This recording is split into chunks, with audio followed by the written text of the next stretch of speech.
तर नमस्कार, स्वागत आहे परत एकदा आपल्या ब्लॉगमध्ये. तर कसे आहात सगळे? मस्त मजेत ना? तर चला, हा ब्लॉग आहे आपला 15 ऑगस्ट दिवशीचा. तर 15 ऑगस्ट दिवशी निमित्तानं अथर्वला सुट्टी असते आणि म्हणजे सगळीकडे सुट्टी असते, त्यामुळं म्हणजे मिस्टर पण घरीच होते.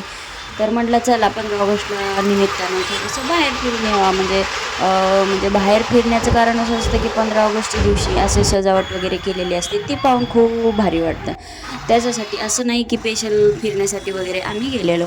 तर इथे ना नेहमी आम्ही जातो तेव्हा खूप पाणी वगैरे असतं, तर ह्यावेळेस नव्हतं. तर बऱ्याच ठिकाणी डेकोरेशन वगैरे 15 ऑगस्टचं नव्हतं, काय माहिती कशासाठी नव्हतं. तर आम्ही आता कुठं गेलो, काय गेलो, हे मी काही सांगणार नाही आहे किंवा सांगेल ह्याचं काय एवढं हे नाही आहे. कारण की त्या ठिकाणी बरेच जण लोक जातात, मेन म्हणजे मॉलला वगैरे. तर पुण्यात काही फिरण्याचं ठिकाण म्हटलं की जवळपास आपण मॉलमध्ये वगैरे जातो. तर आम्हीही गेलो मॉलमध्ये. तर मॉलमध्ये गेल्याच्या नंतर चेकिंग वगैरे तर नेहमीप्रमाणे होतेच, पण अति गर्दी होती. म्हणजे अति म्हणण्यापेक्षा तिथे रोजच गर्दी असते, नेहमीच सुट्ट्या वगैरे असल्या की सारखी गर्दी असते. तर इथे ना मी लिफ्टमध्ये असं नाही का वरती जायचं म्हटलं की मला पहिले खूप भीती वाटायची. त्याच्यामुळे हे दोघं बापले का मला बघून हसत होती. तर मी म्हटलं आता मला झालेली आहे सवय. तर आम्ही मॉलमध्ये आत एंट्री केली की काय नजारा दिसतोय हा तिरंग्याचा. तर दरवर्षी ना बलून म्हणजेच फुग्यांनी वगैरे सजावट केलेली असते. तर ह्या वर्षी रिबिन वगैरे बांधून सजावट केलेली, जास्त काही खास नव्हतं. कारण की दरवर्षी खूप बलून वगैरे बेरंगी तिरंगी तिरंगी फुला ह्याने डेकोरेशन केलेलं असतं. तर इथं मग एकदम खूप छान वातावरण होतं. एकदम असं गर्दी पण नव्हती, काहीच नव्हती. तर हां, गार्डनमध्ये छान असं एकदम गर्दीसारखं होतं. नेहमी नसते, कधीतरी असते, पण आज छान वाटलं होतं. इथं गाड्या वगैरे होत्या. तिथं बसलो आम्ही थोडा वेळ. तर इकडे तिकडे फिरलो. अथर्वला त्या गाडीमध्ये बसवलं. त्या गाडीमध्ये बसायचं म्हटलं की अथर्व असं करतो की तो एकदम लहान मुलगाच आहे. त्याच्या अंगातलं लहानपण खतम कधी होईल माहिती नाही. कारण की त्याला खेळायचं म्हटलं की खूप म्हणजे खूपच इंटरेस्ट असतो आणि बाकीच्या गोष्टींमध्ये कमी, आणि खेळण्यात आणि बोलण्यात एक नंबर असतो.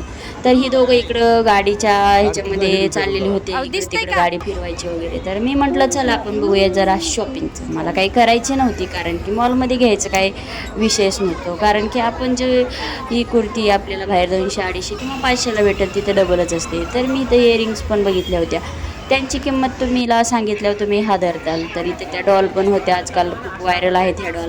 तर त्या डॉल पण तिथं होत्या. पण मी फक्त बघत होती, मला काही घ्यायचं नाही. मला घ्यायचं म्हटलं की ती प्राईस बघूनच अंगावर काटा येतो. आम्ही गार्डनमध्ये थोडंसं बसलो, सगळीकडं फिरून वगैरे येऊन. तर म्हटले चला कॉफी वगैरे प्यायची, पण मी काय म्हटलं मला नको. कारण की मी असंही थोडंसं गोड खायचं कमी केलेलं आहे आणि आज पूर्ण जेवढं डाएट केलं तेवढं भरून निघलं. कारण की बाहेर खाण्यात आलं की सगळं हेच होतं.